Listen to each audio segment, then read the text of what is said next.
Welcome to everybody that is in the process of being let in and becoming part of the NTDF webinar today. Just so you know, the webinar is being recorded, so be aware of that. The way we're going to work the webinar today, for those of you that haven't been with us previously, is we are going to be using chat. So if you haven't opened it already, if you'd hit the chat bubble, the little round one on the left top of your screen, it'll open the chat column for you. So we'll be using that as kind of a way of asking questions. And then the people that I'm going to introduce in just a minute who are monitoring that will also help answer those. We will also be taking uh, about 3 breaks during the webinar to do some Q&A sessions. For those of you that registered just earlier today, you probably didn't get an email from us that had 3 major documents in it. It's a 2-up set of the slides that we're using today, and then it's also a copy of all of our application screens. For those of you who had not already received that or possibly lost the email or the documents, in the very top of the chat screen, so you may have to roll the chat screen up a little bit, there is a link that will take you to a folder that contains all 3 of those documents. From there, you can download those and have in hand either for today or reference later on.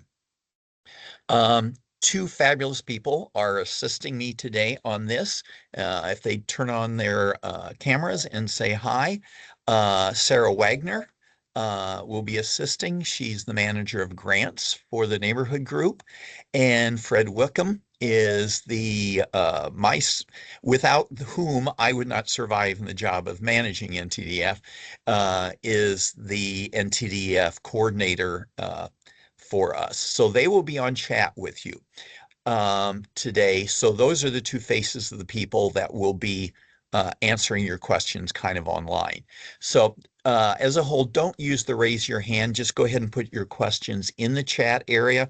We found out that's really a great way to do it because other people can see your questions and then also simultaneously see the answers for those.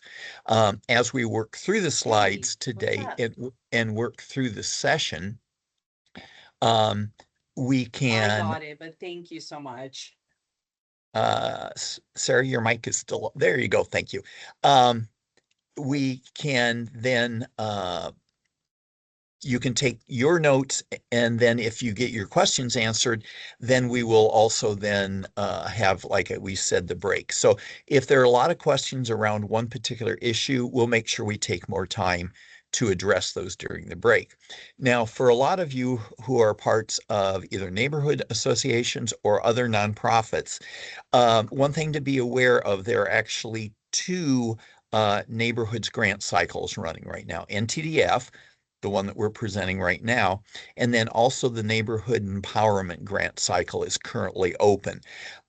We handle 2 slightly different types of things that we'll cover a little bit, that you'll see what NTDF covers. And then if you have more questions later, we can cover those in the kind of the wrap up at the end. But Neighborhood Empowerment Grant is also running a webinar, which is tomorrow. And I would suggest that if you're interested in what they offer versus what NTDF, if you go to the neighborhoods site at kcmo.gov, there is a link that says grant opportunities, and you will find a link then to neighborhood empowerment, and then also a link to enroll in their webinar that's running tomorrow. Okay, so we're going to jump in because we really do want to value your time. Our overview, our review today of NTDF is going to consist of 3 major parts. An overview of what NTDF actually is and eligibility requirements, the actual NTDF application process and the portal. And again, having your documents in hand, you can take notes or write down questions as you work through these. And then we're going to talk about what happens if you receive an NTDF award so you know what is expected of you. I am going to shut my camera off at this point so you have an opportunity to just focus on the slides and then what we're doing and any questions you might have. Okay, what is NTDF, the Neighborhood Development Trust Development Fund? NTDF funds are used to support events, keyword here, events and activities in Kansas City, Missouri, hosted by nonprofit organizations. NTDF is funded through the conservation or the convention and tourist tax. And annually, NTDF has between $2 and $3.5 million to work with as far as awards to the organizations for their events. NTDF is a reimbursable award. So in effect, the award, the total award is not paid out until after the end of the event when the final report is turned in, giving us receipts and the information for us. We know for a lot of smaller organizations that may be cumbersome, being able to pay things in advance. So NTDF does offer up to a 50% advance opportunity. So that is available. Now, the purpose of NTDF was originally formed through the state of Missouri. The statute is basically listed here, and this really gives you a good idea of what it is. The purpose of NTDF is to support Kansas City neighborhoods through cultural, social, ethnic, basically any type of event you can think of, while at the same time promoting the city as a convention center, international trade center, etc. So that's wording from the way the state uh, envisioned NTDF as working. So we have to work within the state law, and then we also have to work within city code. So some eligibility requirements exist for the organization and for the events. Any organizations that NTDF works with have to be nonprofit corporations incorporated in the state of Missouri and in good standing with the state. They have to also be recognized as a 501c3, a tax-exempt nonprofit with the IRS. The organizations must have a physical office located within the city limits of Kansas City, Missouri. So those are the two big major requirements for any organizations that NTDF can work with. There are also a set of eligibility requirements for the events that are presented or applied for. The event must have a clear appeal to the people who live within Kansas City itself to attend the event. In other words, they may go into a neighborhood or a district they normally don't visit. So we get visitation and tourism within the city. It also must have a clear appeal to people who don't live within Kansas City and other people. In other words, people that might be traveling to Kansas City for a convention or to see family and then become aware of an event that they also want to attend while they're here. But it also then should attract people to Kansas City to attend the event. The events must take place within the city limits of Kansas City, Missouri. The events must be open and marketed to the general public. What that gives you a hint of, we have had discussions with some organizations that are bringing conventions to the city. So they're bringing several thousand people to the city, and the convention and its activities are held within the city. But that convention is closed to their members only. In other words, the general public cannot attend it. So as much as we appreciate them coming, NTDF funds cannot be used for that type of an event. Okay, that's kind of the quick overview of the what NTDF is and the requirements and eligibility. So we want to just take a pause to see if there are any questions that came up out of that that we need some clarification for you, etc. So Fred and Sarah, is there anything that we need to dive in a little deeper that you're seeing that we should open up some questions for? If not, we are going to proceed into kind of the NTDF process itself. So NTDF, because we have to follow many things, from state regulation to city ordinances, we have to have a process that includes you turning in your applications. Our staff will then review all of those applications for eligibility. So everything you turn in, we pre-screen before it's turned over to the NTDF committee for final decisions. Um, the NTDF committee is the NTDF committee is the one who will actually make the final decisions on all of this. Once they do that, their recommendations are turned into an ordinance that has to go through city council approval. Once the city council approves it, then NTDF can actually notify the applicants about awards that are issued or in some cases not issued for them. One of the things you may be asking is, how long does this actually take to accomplish? We've overlaid this with some times and dates that you will probably find um, informative. So the application process for NTDF for this cycle ends on Friday, January 17th at 5 p.m. So once that's done, our staff will then spend the next month and a half literally reviewing all of those. Those will then go to the committee for review. We will then set up interviews with each of the groups.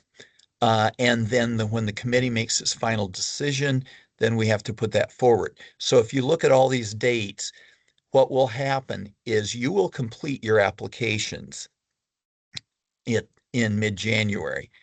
Our ability to get the information to you on awards will be in late March or early April. So there is a lag between when you apply, when the interviews happen, and when final awards are announced. So just be patient with us. If there is any issue with any of your applications, our staff will reach out either through email or through system notifications to get those corrected and worked on before they go to the committee. Now, if you are a first-time user uh, with NTDF through the NTDF portal, in other words, your organization has not worked with us in about probably the last 2.5 years, your first step is to actually register. The registration process permits us to do a quick review of the organization.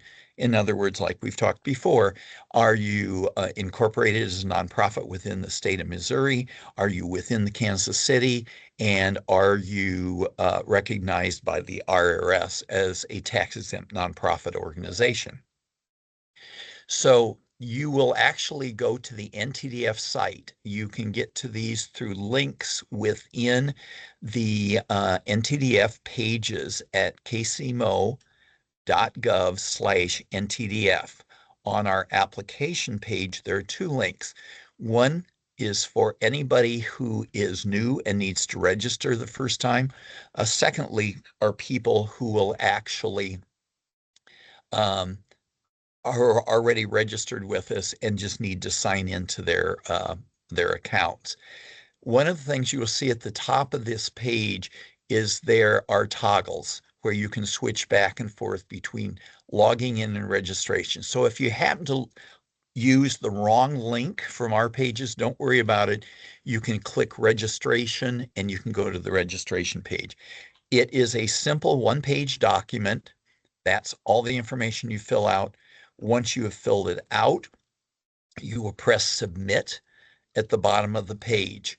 At that point in time, we will review those. If there are questions, we'll respond to you. Um, if you are approved, then you will get a notification from the system to set up your password under the email address you have given us in the registration. At that point in time, that will get you so you can then start your application process with us. Just a reminder for anybody who is not yet registered with us, registration ends this Friday, day after tomorrow, uh, at 5 o'clock. So the application process does not close until January 17th, but new registrations are only permitted through the 10th. So please be aware of that. If you are a returning individual or somebody who's now registered and can get in, you will then go to the login side of the application, fill in your email address that you registered with us and the password that you selected. By the way, if you do ever forget your password, we cannot tell it to you. We do not see passwords, they're totally secure. But if you forget your password, you can use this button right here that says forgot your password, and it will start a process of resetting your password for you. So once you've signed in, the place that you're going to end up is on your dashboard. So your organization's dashboard is your home screen for everything that's going to happen within the application process or throughout the contracting process with us. Now, you'll notice that the only thing that you can do on the screen right now is create the organization profile. So what you have to do is do this first before you can do anything else in the application process. Now, this is the screen you would see if you're kind of a first-time applicant with us. If you've been with us before when you sign in, you will see any of your past applications and profiles would be listed. So you'll see active cycles, you'll see the cycle that it was for, but still the only thing you can initially do for this cycle is to create the organization profile. Now, one of the documents we sent you was a full copy of all the pages and screens for the organization profile. So we're not going to go over those screens individually. You've got that document for reference. And again, if you have lost those, there is a link to those documents at the very top of the chat column. Once you have completed the organization profile, it will take you, when you hit submit, you will actually come back to your dashboard page, but you'll see a notification at the very top of the page that says your organization profile has been submitted to NTDF. At the same time you're getting that notification, our staff is getting an email notification that your profile is out there for us to review. So know that you're being confirmed immediately. You'll notice that one thing changes on this screen, that your profile now shows here. It says your profile has been submitted.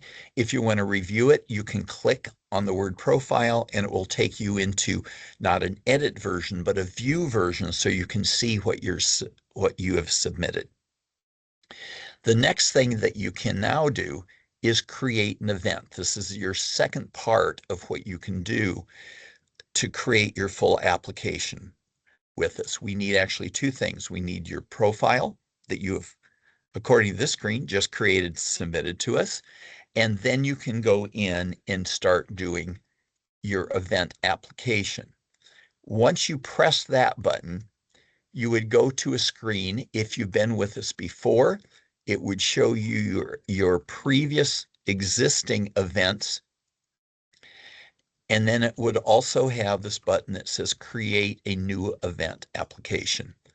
If you are new with us, in other words, this is the first time you have applied with us, none of this will appear.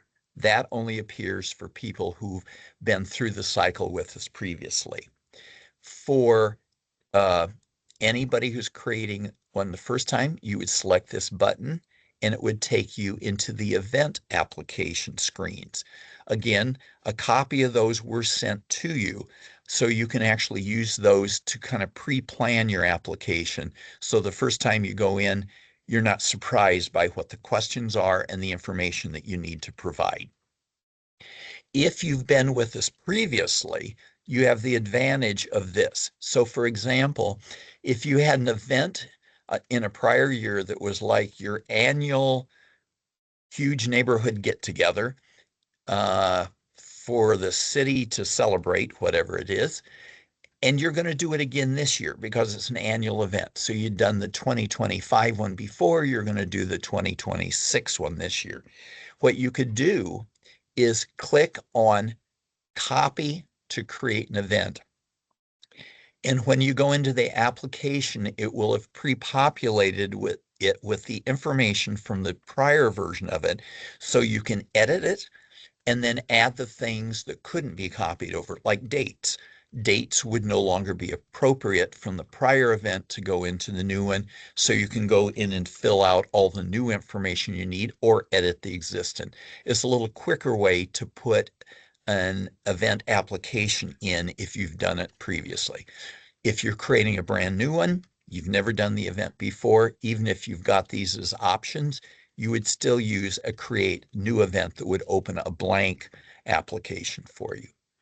And again, please use the screen documents that we've already sent to you to pre-plan and kind of prepare yourself to go in there. Once you submit an event, again, you're going to notice that the system is going to give you a confirmation at the top that your application has been submitted. So it will now show you your profile at the top, and it will show you the new application you've submitted. It will have an action for you that allows you to view it, not edit it, because you've already submitted. Once it's in submit state, you cannot make additional changes to it. If you were to make a huge mistake on it, you could contact our office and we'll have that information at the end, and we can actually unlock these for you so you can make edits or changes. Or if we find an error in it or clarifications are needed, we will push these back to you with edit also. The other thing that will happen is the nice green button down here that says create an event allows you to create an additional event. Now, one thing you will notice is you only create your profile once. Events, you can create multiple events. This was a change from the old paper version of profiles or PDF applications that were done in the past. This permits you to supply your organization's information once, and then each event application that you create and submit will actually be linked to that one organization profile. It ensures that we have consistent information about the organization tied to every event. In the past, when they were done on paper, people sometimes would not fill all the same organizational information out, so we'd have inconsistent information about the organization. This keeps all of that intact as one consistent set of data about the organization with each individual event attached to it. So if you're submitting more than one event to us, you only have to do your profile and the organization information once. Now, one thing that should be clear is the NTDF application is really a two-part process. You actually have to do the event profile first. Once that's done, you can then complete the event application. Both of these have to be turned in to have a complete application. Don't be confused thinking that just turning in your organization profile really is an application. It's not.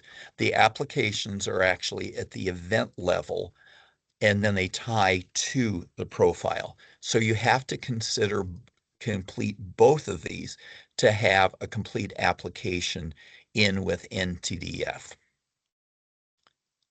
Okay. And again, please use the copies we sent to you. And again, they're available within a link on our chat column. Um, and use these for pre-planning. We found out it's extremely helpful if you've looked through those, you know the questions and the data that you're going to have available for the organization profile, and then the information you need for the event application. So pre-planning is probably one of the best things you can do to make it simpler to getting through the application process.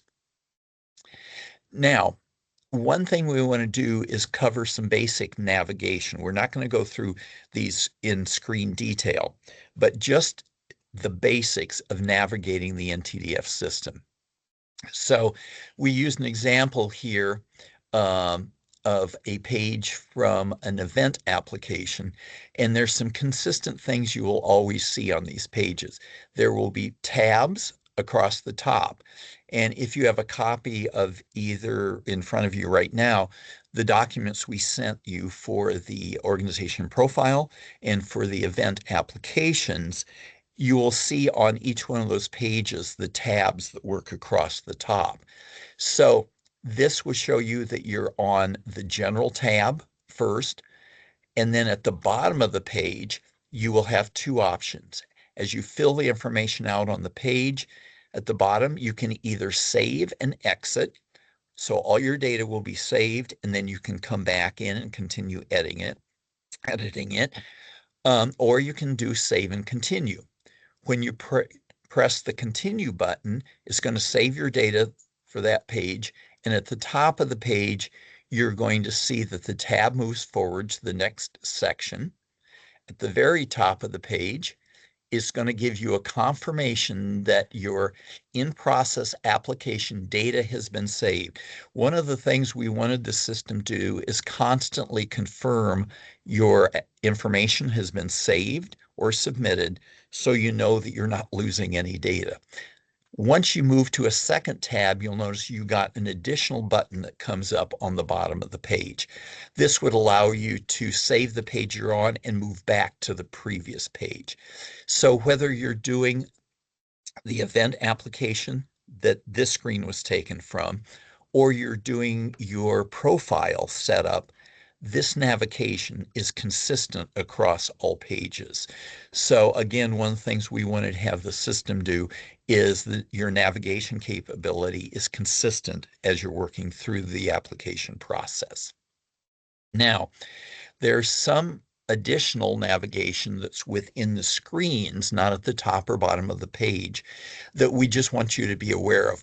Most of you have probably filled out so many online forms in your life that you already know most of what these are. So our text boxes are basically long text form. So you can continue typing in here and the box will not stop you. You can tell a full expandable text box because it has three little chevrons in the corner that you can actually drag that down and open it farther to see your data on that. You will also have areas that are just data entry boxes that would look similar to this. And it will just take the information in those two boxes. They are not expandable. So know the difference between a text box or a data entry box. There is, on one of our screens, there is actually a selection box. A selection box has a drop down. The only thing you can put in here is you have to do a drop down and select from the two options or three options presented on those. You will have some things that you simply do a check. So a radio button, for example, in a yes, no box, radio buttons are always round. So radio buttons, you can only select one of. It's a way of understanding the screen will only take one selection from you. So obviously yes or no, or you're selecting which type of event is the primary focus for it. The other option of boxes are actual check boxes. Check boxes are square, and check boxes will allow you to make multiple selections. In this case, you could select that it's citywide, international, national, or regional. The other thing that you will have in our pages are help links, and we're going to go into one of these shortly. A help link will actually show the information like City Council lookup, and then have a green link that will take you onto the help screen or link to the screen that will give you the information. The other type of boxes we have on our system are document uploads. These will be used on both the profile and on the event application. And we'll go into a lot more detail on this in just a second so you can understand how that one works. The one link that we hope you don't see that you might, you know, things do happen. You might forget to fill a field out. And when you go to the very final page to submit it, you will see a pink line across the top will tell you what the problem is, but it will also supply a green link to take you back to the page in the profile or the application where the error occurred, and you'll get a notification on that page with some red error lettering tell you how to complete it. So we know most of you are really good. You probably will never see an error screen, but if you do, the screen will actually give you a link back to where the error exists. So this navigation will be consistent across whether it's your profile within the screens or whether it's on the applications themselves, or the event applications themselves. Now, we're going to talk a little quickly about help screens. The one that we do have for you to use is a lookup of council districts. The reason we've done this is redistricting was done about 2 years ago. And so your office location or where the location of the event is, you might think it's in that one district, but it may have moved slightly. So if you click on this, it will take you to the council district lookup page. Within that page, you can key an address in here, and then it will pinpoint it on the map for you. There's also an increase and decrease size, standard navigation here.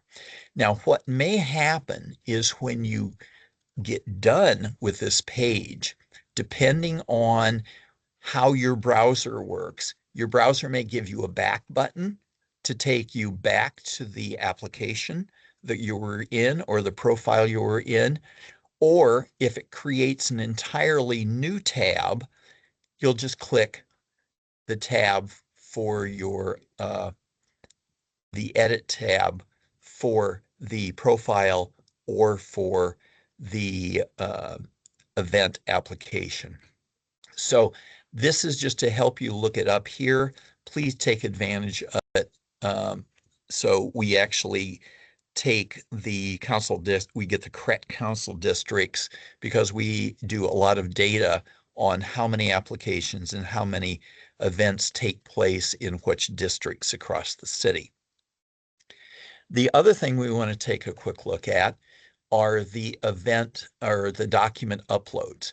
The document upload button will appear this way for things like lists of board members, for letters of support, for your organization budgets, etc. There are two ways you can use this. This will allow you to press the green area that says upload. And if you use that, it will open your browser, your file browser for you. You would select the file that you want or navigate to it, hit open, and at that point, it would upload it for you. So that would be pressing the button that says upload PDF here. By the way, we prefer all documents in PDF format. So if you have an Excel spreadsheet or something in Word or Excel, either one will allow you to export those to a PDF. PDFs are much cleaner within our system and they're more secure. So please make sure you get those converted. Your other option that you see, it says or drag your file. If you already have your file browser open, you can actually then grab the document, just drag it, and once it's over here, you'll notice the green border is indicating it's aligned. All you have to do is drop it. So you can either look it up, hit open if you do the upload, or if you can do a drag and drop, it will indicate to you that it's aligned and you can do it. Once you've done this, the box goes away and it changes to three options. You can use the view button to view the document you've just uploaded.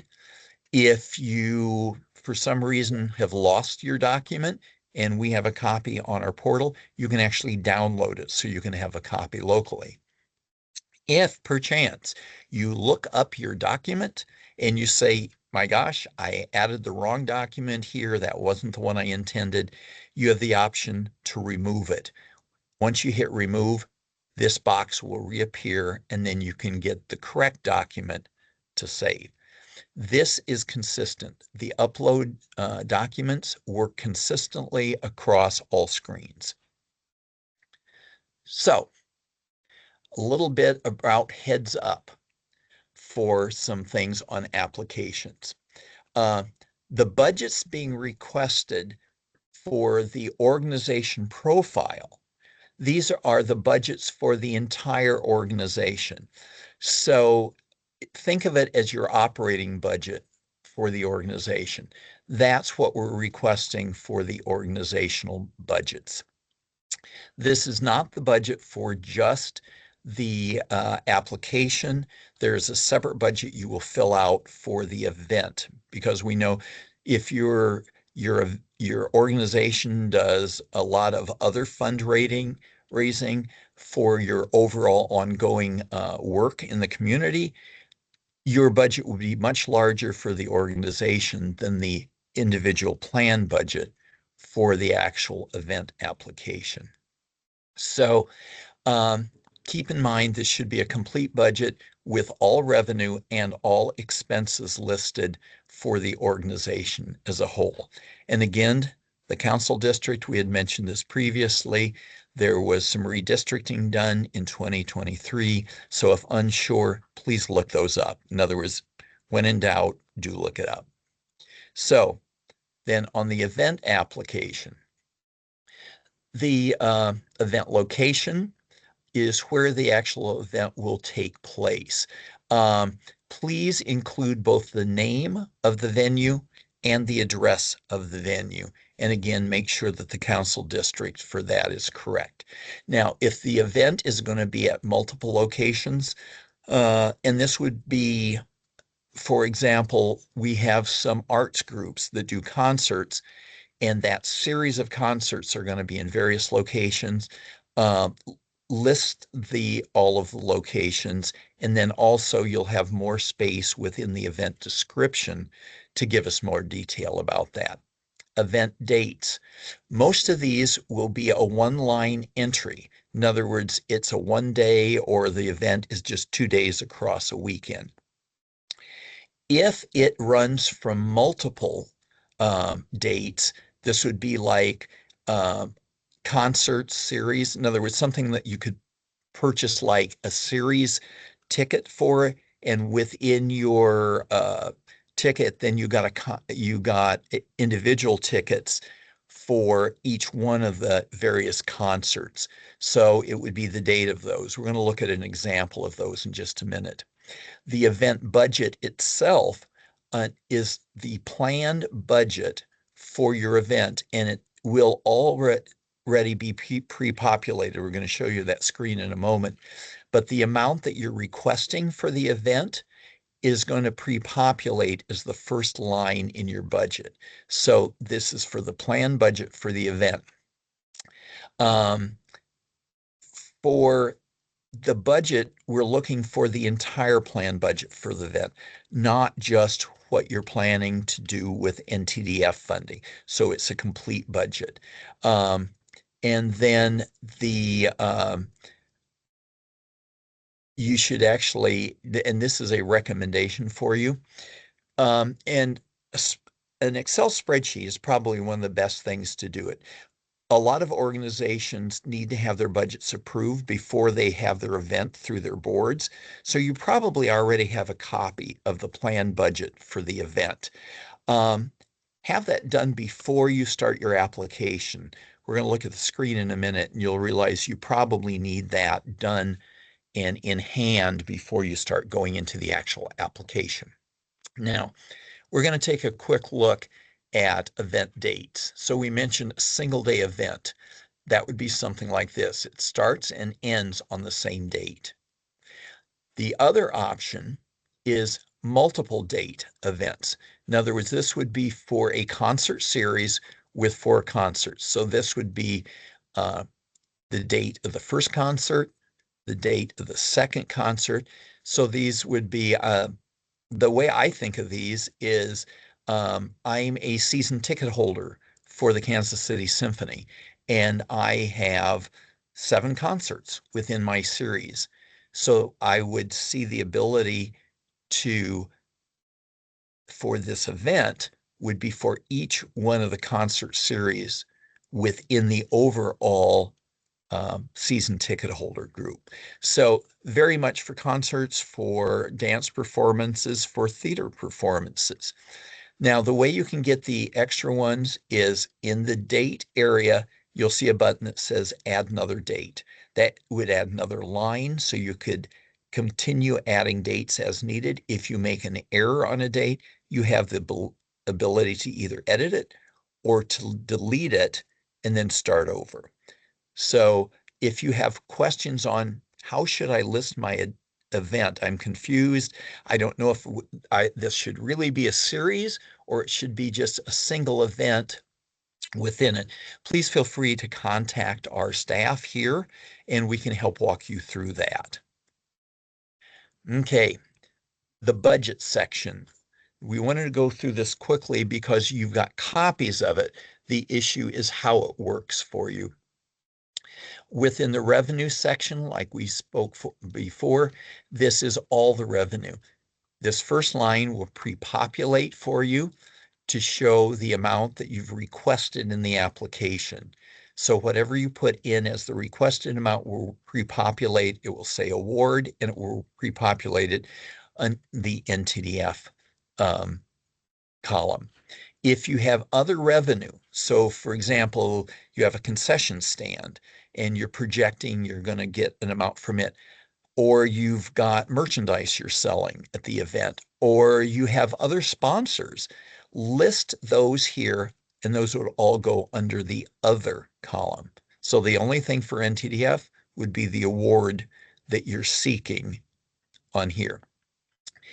There's a second set of columns that says prior event actuals. If you've done this particular event previously, like we alluded to before, the 2023 event, and we're going to do it again in 2024. So it's this annual event you do and you're applying for it. What we're looking for here are what were the actual revenues that you received the previous time you did the event. So this gives our committee the ability to see whether an event is growing, diminishing, or what you're planning for this year versus what it was used for in the prior year. This column should be filled out even if you did not have NTDF funding for it. So if you've done the event previously, but this is your first year you're seeking NTDF funding, we still would like that information completed. The expenditures, one thing to be aware of, NTDF is restricted by city code on the type of expenditures. To be honest, check this list, and so far we've not found an expenditure that most people were seeking to include for NTDF expenses that does not roll up under one of these. Now, we will point out the one thing NTDF cannot fund are staff and board member reimbursements for working on the event. So those we cannot pay for, but those could be claimed and shown under the other expense column. So for NTDF, you would fill out the expense items that you were planning to use the amount that you've included for NTDF up here, how you're going to spend that amount of money. So in the NTDF column, you would put the expenditures you're planning to use the NTDF revenue for, and then you would plan on all other expenses shown under the other column. One thing to be aware, at the bottom, these will self-total for you, and then it will do a balance that takes the revenue minus the expenses. For NTDF, the balance should always be zero. In other words, your total expenses should reflect how you're going to use all the NTDF funds for.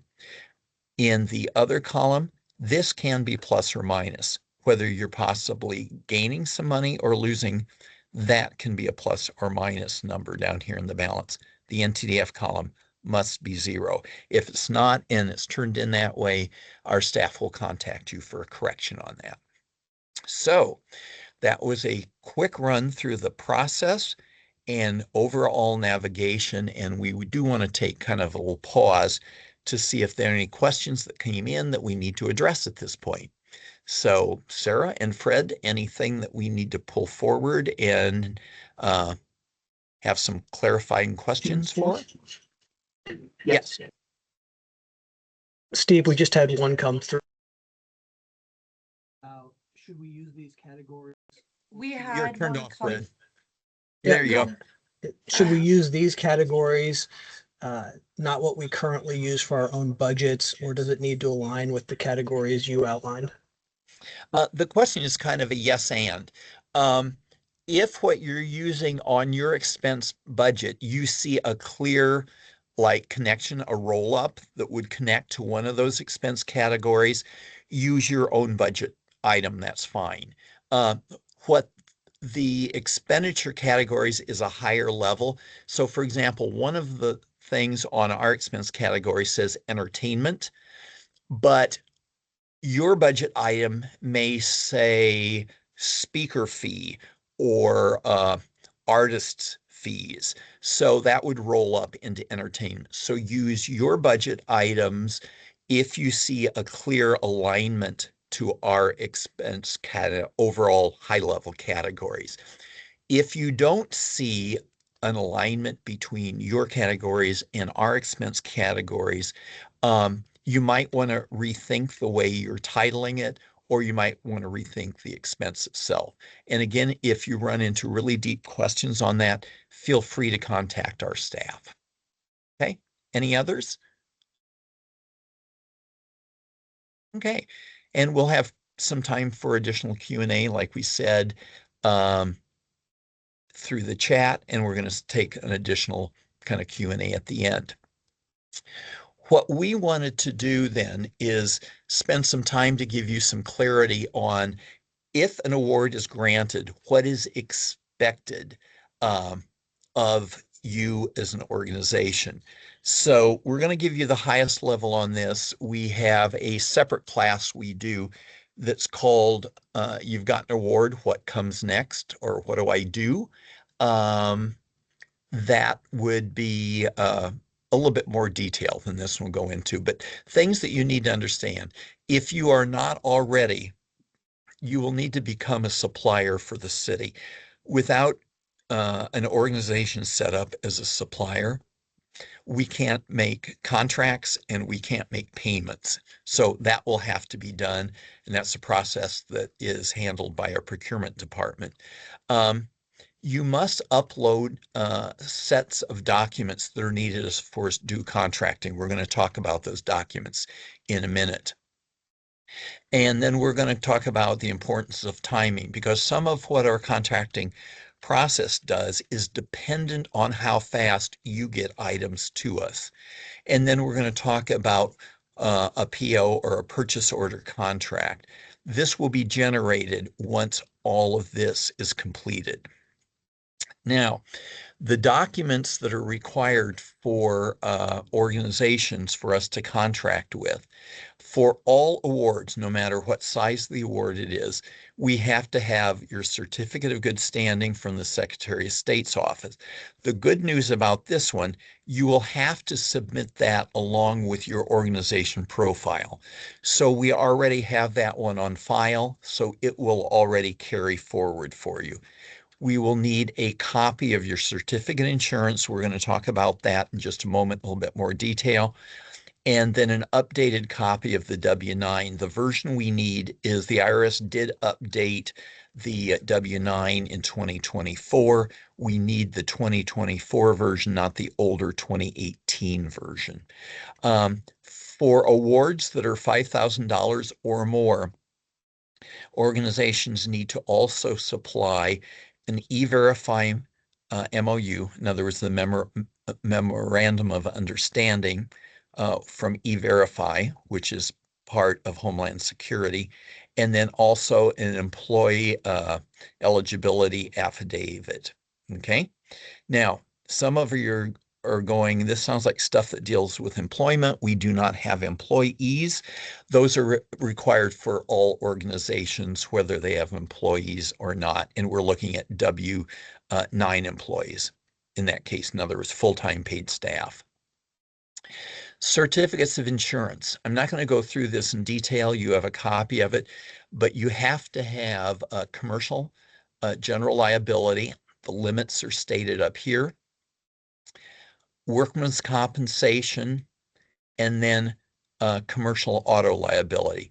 These two are only required if, one, you have 5 or more W-2 paid employees, which still would require workman's comp. That doesn't include 1099 contract individuals. And then you would have to have the auto, but only if your organization has vehicles registered under the organization's name.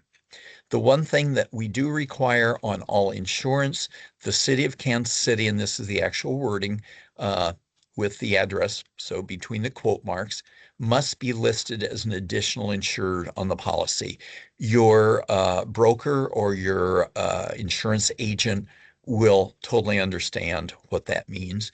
And the form that we require that on is called the Accord form. Again, your insurance broker or agent will know it's a simple one-page form, so they'll know exactly what you're asking for that.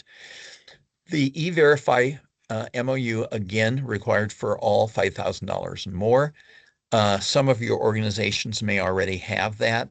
If you don't have it, you'll have to register and generate that off of the website. There's the link. And the final form is actually pre-printed through the site. It's not a PDF you fill out. So we have people sometimes accidentally pull off the sample PDF, fill it out, and think that's the document. The document has to be generated by the E-Verify site, and you can tell it because it will have electronic signatures for you and for the Department of Homeland Security.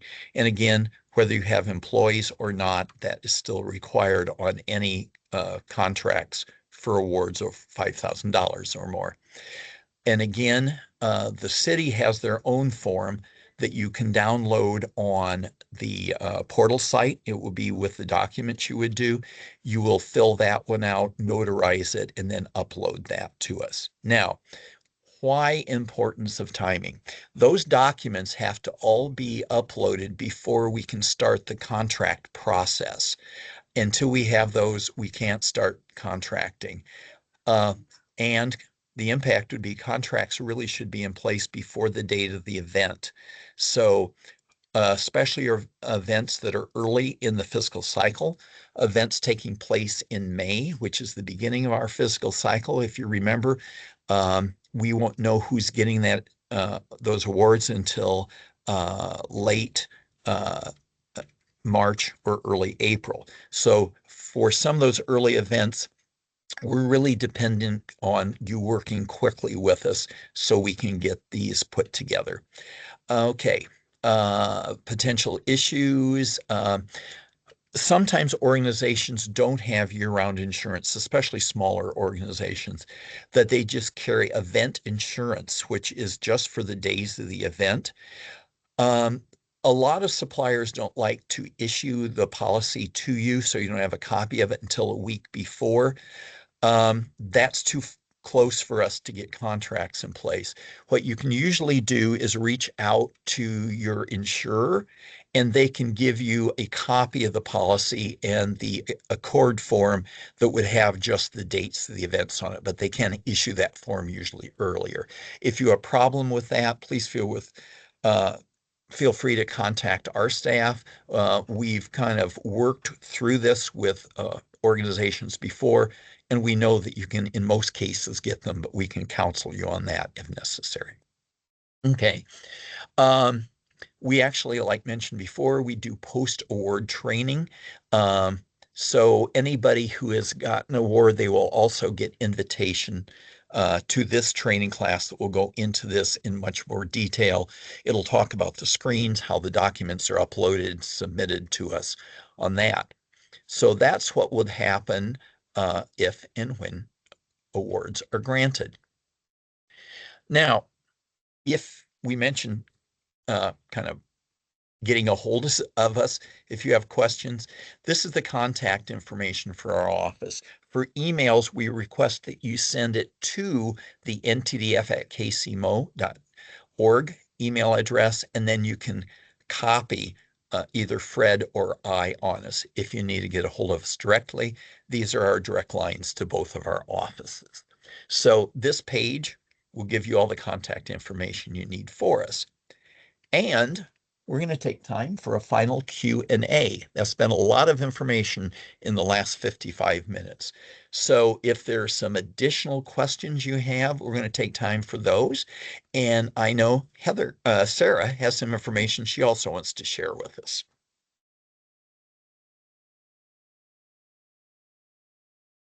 Looks Yes. like most, Oh, go ahead, Fred.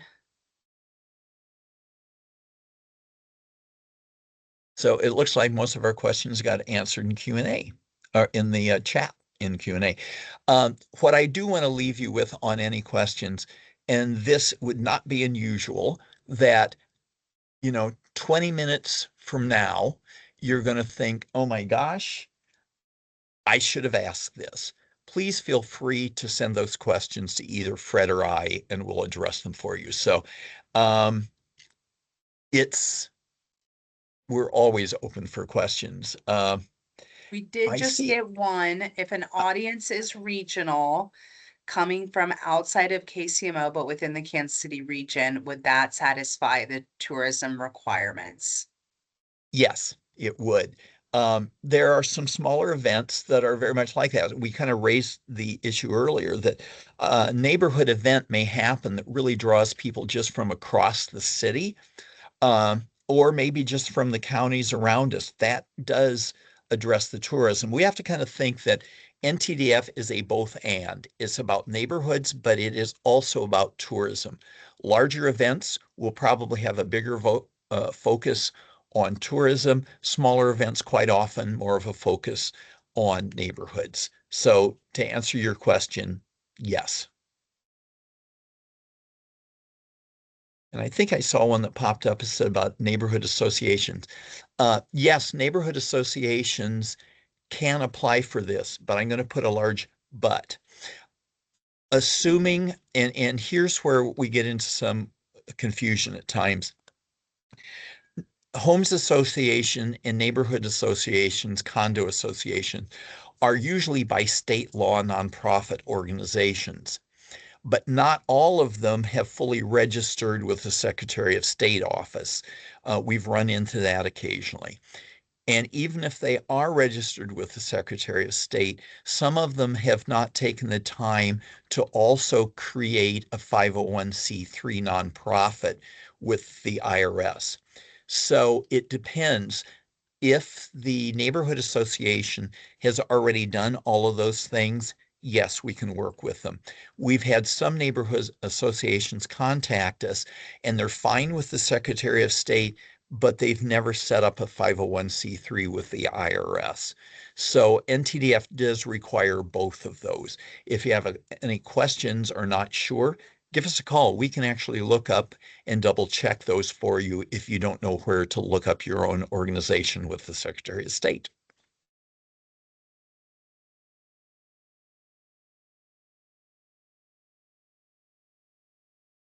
Okay, there was a question about copying past applications. If it is not the same event, but the narrative will be very similar, can you copy a past application onto a new one? Yeah, we kind of talked about that. If that past event was done with NTDF through your organization, it will appear as a prior event with a copy button next to it. It will copy the information in, and then you can actually edit all of the information about that event before you submit it. So you can, if it's similar enough that the narratives stay the same and you don't want to have to retype all the narratives, I would recommend copying in, but then making sure you edit anything that is different. For example, the name could change slightly because it's like the 2025 annual event, no longer the 2024 version of it. So it would be an efficient way of dealing with that. Now, again, that's assuming that you had done the event with NTDF previously. Okay, and we have a couple questions about neighborhoods and promoting the neighborhoods. So one is, how have organization answered the question, how will the event promote the neighborhood? Our events are at the zoo and we don't necessarily promote Swope Park. Interesting. Part of it would be how it would promote that area, because I'm assuming you would be probably promoting the event and promoting that it's going to be at the zoo. If you are doing that, make sure you include that in your marketing. There's a section in the application that talks about marketing and how you're going to promote it. So Swope Park or the zoo is in an area. So you're promoting that part of the city by holding the event there. So I would talk up that in my narrative on the promotions. Okay, and we have another good question from Diana. Can you speak to whether the committee will prioritize funding for smaller versus larger organizations or free versus ticketed events? Um, Large does not win over small. Um, And I will tell you why. One of the things the committee does, the NTDF committee, before most of us were even working here, this was prior to the portal being in place, established a grading rubric that they use. And what they look at are the impact of the event on the neighborhood, the impact of the event on tourism, the stability and ability of the organization to pull off the event. So they grade all events across four different quadrants. So we have seen many times that an event, although it's smaller, has a bigger impact on the neighborhood than it does on tourism, but it gets credit for what it does there. So the committee tries to balance both sides of those quite well. And having the grading rubric in place ensures they look across all of those quadrants. So there's not a magic way of being large or small. Uh, what I would say is larger events usually um, require more funding, but NTDF always looks for other funding in events. NTDF never wants to be the only funding for an event. We want to see that an organization is reaching out and looking for funding beyond NTDF. We're not intended to be the only funding source. The grading rubric is, I will double check our site. We used to have a direct link for it. So, Laura, I just saw yours pop up. we'll verify that it's still out there. We've had some work done on our website, um, but we'll make sure it's available. And if it's not out there, we will make it available to anybody who's interested on it. So we will get back to you on that one. Okay.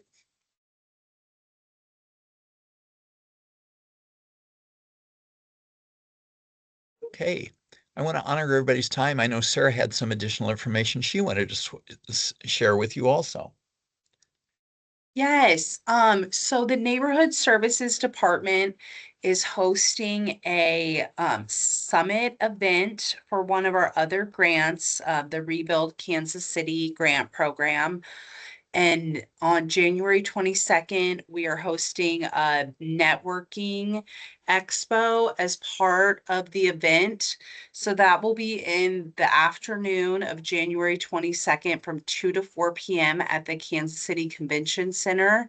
And it is free of charge to attend. It's going to be a big networking opportunity with a lot of local nonprofit community members and some funders. So we want to invite you all to that. I'm putting the Eventbrite for the networking expo in the chat. So please feel free to register if you are interested in that opportunity.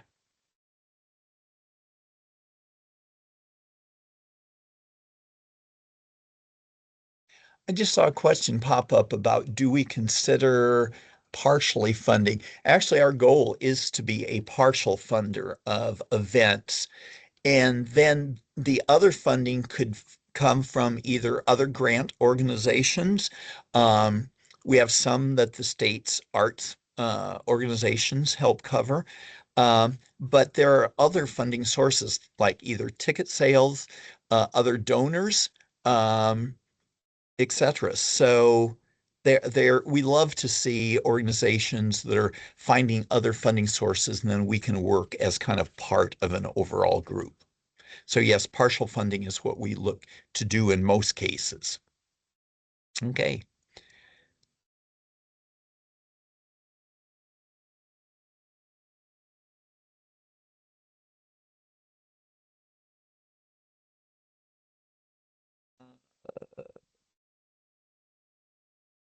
Um, the question about in good standing. Um, the two things we look for are a nonprofit organization has to be in good standing with the Secretary of State's office. Um, and that means that the organization has filed their registration reports, which are either annual or biannual, depending on the size of the organization. If they're doing that, they will always stay in good standing with the Secretary of State. The other thing we check is the EIN uh, number on the IRS's tax exempt nonprofit organization site. And those usually once you have your 501c3, as long as you're filing your 990 reports every year, you will stay in good standing with the IRS. We, on rare situations, will find out that the IRS has revoked a 501c3 status, and it's usually because the organization has not filed their annual reports, their 990 report with the IRS. So that's the only way you can usually fall out of good standing with either the Secretary of State's office or with the IRS. The city, the only way you would fall out of good standing is for some reason your vendor file has been terminated, either through inactivity or through an issue that was caught on it. But usually, once you're set up as a supplier with the city, that remains in effect. So that would be the most there. The only thing that you may have caught, we said, is the insurance policies issued for the organization or the event has to have the city listed as an additional insured. So if, let's see, the state of Missouri, it does require both the IRS and the state of Missouri to be on that. Now, I will tell you, if your organization moves, please be very cautious and make sure you fill out a modification report or you put the new address on your next annual report with the Secretary of State's office. The biggest problem that we saw in the past year is we saw several organizations that had been dissolved by the Secretary of State's office because they had not turned in their annual registration report. And in most cases, it was because they had moved, not done an update with Secretary of State's office, so the notifications were going to a wrong address. So keep your information updated with the Secretary of State, please, and then you'll stay away from that.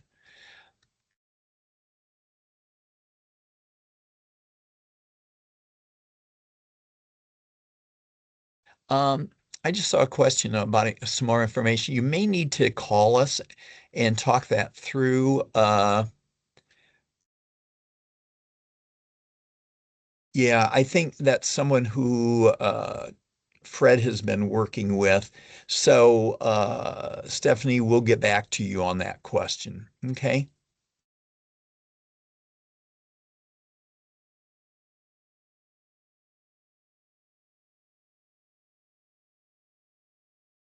Okay. If there's nothing else, thank you all so much for being here today. And since we changed our format that we mentioned at the beginning of our webinars, focusing more on some high-level general stuff, general navigation, and not going through every screen of the application, but instead supplying you with full copies of those files.